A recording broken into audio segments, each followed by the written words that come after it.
Good morning, viewers. Welcome to Consumer Shorthand classes. Get ready.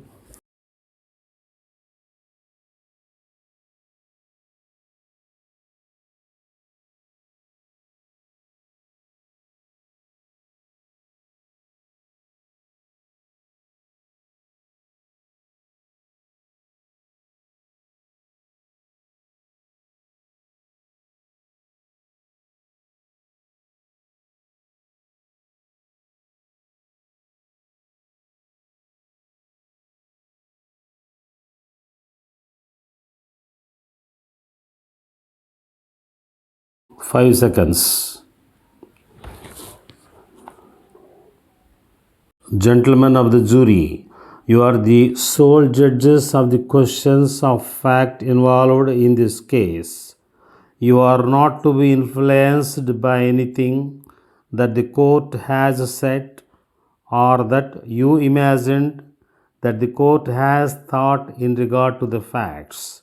It is the privilege and duty of the court to call the jury's attention to questions of fact if he so desires, but in the end, you must be your own judges as to what the facts are under the circumstances of the court as to the law. The law you will take from the court and from nobody else. The first proposition I want to impress upon your minds, gentlemen, in this case is that you must not be influenced by prejudice or passion or sympathy. That is a vital question, a most vital question for a jury in a case of this character. You have seen this man's leg, you know his injuries, but you must not consider those injuries at all or the question of damages, if any, until you have considered two or three vital propositions in the case. It is right for human beings to be influenced by kindness and by sympathy, but it is not right for jurors or courts. Nothing can be more wrongful. You must hold the scales of justice here fairly, impartially, and blindly, and consider the law and the facts, nothing else.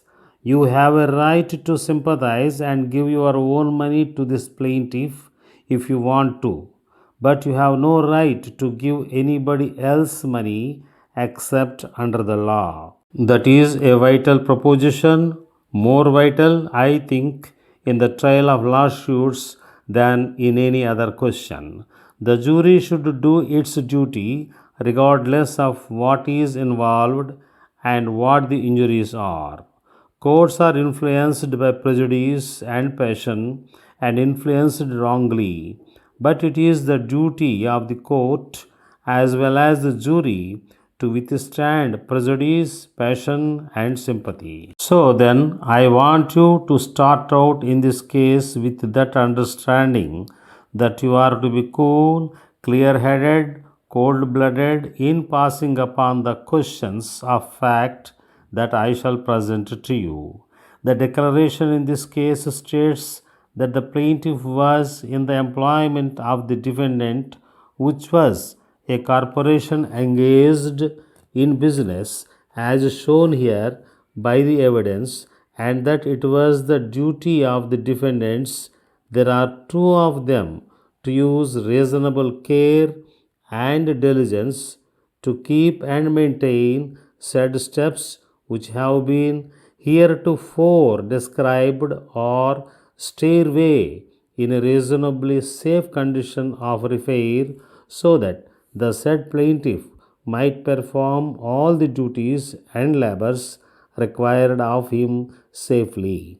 And the plaintiff avers that the said defendants, disregarding their duty in that behalf, carelessly, wrongfully, and negligently allowed said steps or stairway to become and remain in a loose, tottering, decayed, unsafe, and dangerous condition, so that whilst said plaintiff was undertaking in the exercise of due care to go upon or over said steps in passing to his said duties there, and was then and there conveying a ladle of molten metal thereupon. Said steps did then and there tip or turn with the said plaintiff, and as a result of their dangerous and unsafe condition, as aforesaid, by reason thereof, the said plaintiff was then and there injured and damaged in a certain amount. One vital element of that declaration contained in every count I want to call your attention to, where it describes the steps, what the steps were, and what the steps did. The plaintiff doesn't charge, and you cannot try the question as to whether those steps originally were sufficient or not. They admit that proposition, but they charge that they were loose, that they became and remained in a loose, tottering, decayed, unsafe, and dangerous condition, and that as a result of that condition, they tipped and turned with the said plaintiff and threw him off.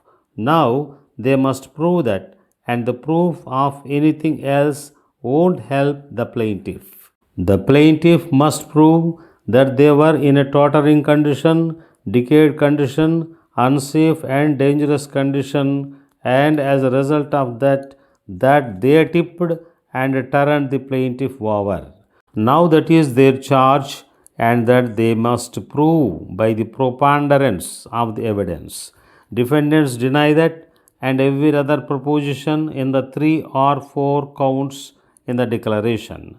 The burden of proof is upon the plaintiff to prove every allegation in the declaration by the preponderance of the evidence, the greater weight of the evidence. Now it is the duty of the defendants to use due care and caution to furnish a reasonably safe place for its employees to work, and to use due care and caution to furnish reasonably safe appliances for them to work with.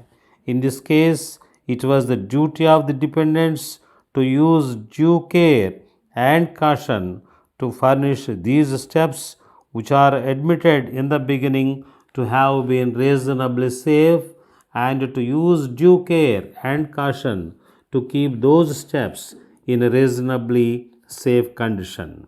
That is, to do as reasonably prudent men would do under the same circumstances and conditions in order to keep them safe, the same as you would do if you were in that business, or any man would do if he were in that business.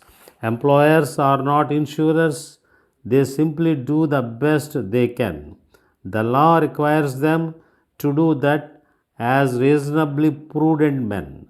The plaintiff and other employees assume the ordinary risks of their business, the ordinary dangers that they must know and they must see. But it is incumbent upon the plaintiff to use reasonable care and caution to avoid injury. The burden is on the defendant, however, to prove that he did not use such reasonable care and caution.